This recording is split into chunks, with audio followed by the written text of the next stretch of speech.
हमारे मन में कई बार सवाल आता है कि जब सब कुछ पहले से तय है और हमारे हाथ में कुछ भी नहीं है तो हम कर्म क्यों करें। हमारी जिंदगी में दुख पहले से तय है, सुख पहले से तय है, शादी पहले से तय है, हमारा बड़ा बनना पहले से तय है, हमारा अभिनेता बनना पहले से तय है, हमें नौकरी करना पहले से तय है, हमारी शादी टूटनी पहले से तय है, हमें प्यार में धोखा खाना पहले से तय है। तो आती है बात मन में, तो फिर हमारा क्या वजूद है? हमें ईश्वर ने इस धरती पर भेजा ही क्यों? हम तो मात्र एक खिलौना की भांति है ना। वो चाहता है तो हम खेल पाते हैं, वो नहीं चाहता है तो हम पड़े रहते हैं खिलौना की भांति, कहीं पर भी, कहीं फेंक दिए जाते हैं। हमारा क्या वजूद है? हमारे मन में इस तरह के सवाल कई बार आते हैं। आदमी कुछ करना चाहता है, जिंदगी में बनना चाहता है, लेकिन ईश्वर ने लिख दिया है कि नहीं, तुम नहीं बन पाओगे। तो आदमी कितना भी कोशिश कर ले, नहीं बन पाएगा। और एक साधारण से साधारण परिवार में जन्म लेकर भी कोई इंसान दुनिया का सबसे बड़े लोकतंत्र देश का प्रधानमंत्री बन सकता है, क्योंकि उसके किस्मत में लिखा हुआ था। लेकिन हमारे किस्मत में नहीं लिखा हुआ था। इसीलिए कई बार मन में सवाल आता है कि जब सब कुछ पहले से तय है तो हम कर्म क्यों करें? हम सोए रहते हैं आराम से, घर में आराम से हम सोए रहते हैं 24 घंटे। जब हमसे करवाना होगा कोई भी चीज तो ईश्वर करवा लेंगे। क्यों हम प्राण दे अपना? क्यों हम इतना बेचैन हो, इतना परेशान हो, इतना हताश हो चीजों को लेकर, जब हमें मिलना ही नहीं है? हम कितना भी कोशिश कर ले, हमारे अनुसार कुछ होना ही नहीं है। तो ये कर्म का सिद्धांत क्या है?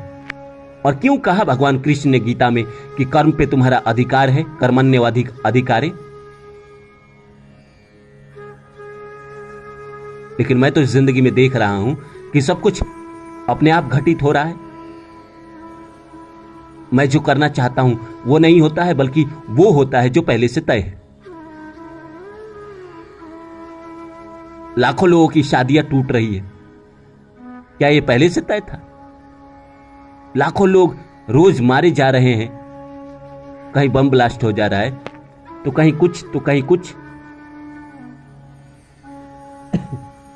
ये सब क्या पहले से तय था?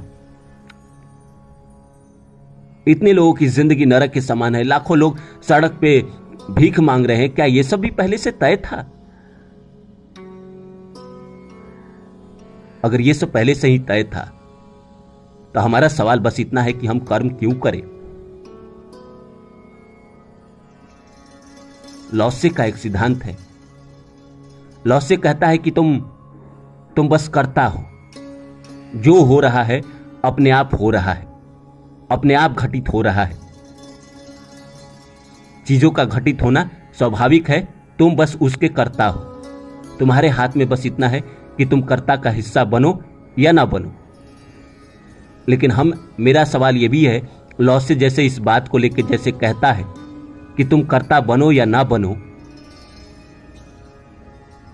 तो अगर सब कुछ पहले से तय है तो कर्ता मैं कैसे ना बनूंगा? वो तो मुझसे करवा लेगा ना वो कर्म जो कराना चाहता है। अगर कुछ कहीं मुझे जिंदगी में कुछ बनना है तो वो बनवा देगा ना मुझे। अगर नहीं बनना है तो नहीं बनने देगा ना, चाहे मैं कितना भी कोशिश कर लूं। लॉसे एक कहानी सुनाया करता था, ये मजाक की कहानी है कि एक युवा समुद्र किनारे अपने प्रेमिका के साथ बैठा हुआ था। चांदनी रात थी, पूर्णिमा की रात थी। समुद्र में लहरें उठ रही थी बड़ी जोर की। समुद्र लहरें उठाकर किनारे तक आती। वो युवा अपने प्रेयसी को देखकर मुस्कुराते हुए कहता है, देखो। वो समुद्र की तरफ घूम जाता है और समुद्र को कहता है, हे समुद्र, तो उठा, लहरें उठा और उठा, ले आ मेरे पास। ले आ मेरे पास। थोड़ी देर बाद उसकी प्रेमिका कहती है कि समुद्र तुम्हारी बात मानता है, ये मुझे आज पता चला। ये मजाक है लॉसे के समय का। हम सभी जिंदगी में यही समझते हैं।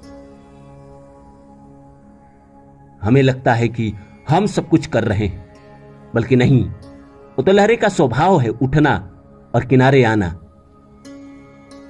लेकिन वही वक्त समझ रहा है कि मैं कह रहा हूं और लहरें उठ के मेरे पास आ रही है। हमारी भी जिंदगी में यही है। जो लोग इस तरह के सवाल नहीं करते, उन्हें लगता है कि वो जिंदगी में सब कुछ अपने मर्जी से कर रहे हैं, बल्कि सच्चाई यही है कि एक एक चीज जिंदगी में पहले से तय है। एक एक घटना पहले से तय है, अच्छा या बुरा।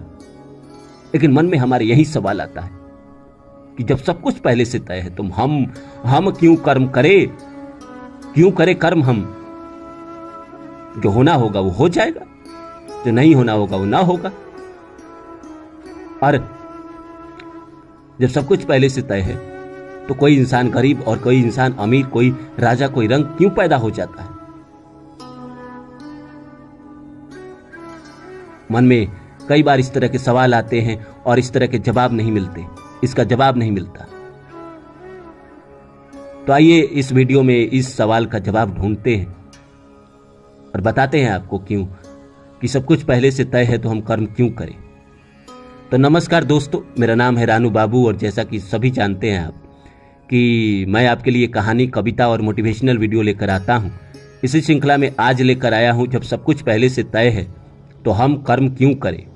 तो आइए शुरू करें। शुरू करने से पहले आप सभी से आग्रह है कि आप मेरे चैनल को सब्सक्राइब कर दें और जितना हो सके शेयर करें। तो आइए शुरू करते हैं। दोस्तों, हम जिंदगी में कभी कभी किसी इंसान को कहते हुए सुनते हैं या शास्त्रों में पढ़ते हैं या ज्योतिष के पास जाते हैं तो वो भी यही बात कहता है कि ये समय चल रहा है तुम्हारी जिंदगी में, ये समय बीत जाएगा तो ये समय आएगा, तो ये अच्छा समय है। अभी तुम्हारी जिंदगी में बुरा समय चल रहा है 2020 से लेके जनवरी 2020 से 2022 में 29 अप्रैल को शनि बदल जाएंगे, उसके बाद तुम्हारी जिंदगी ठीक हो जाएगी। एक ज्योतिष पहले ही हमारी भविष्यवाणी कर देता है कि हमारा जीवन ये 2-2.5 साल बुरा चलेगा और ये 2.5 साल अच्छा चलेगा। तो मन में इसी तरह के सवाल आने स्वाभाविक है कि जब सब कुछ ईश्वर ही कर रहे हैं, दुख वही दे रहे हैं, सुख वही दे रहे हैं, तो हमारा कोई जब वजूदी नहीं है तो हम कर्म क्यों करें।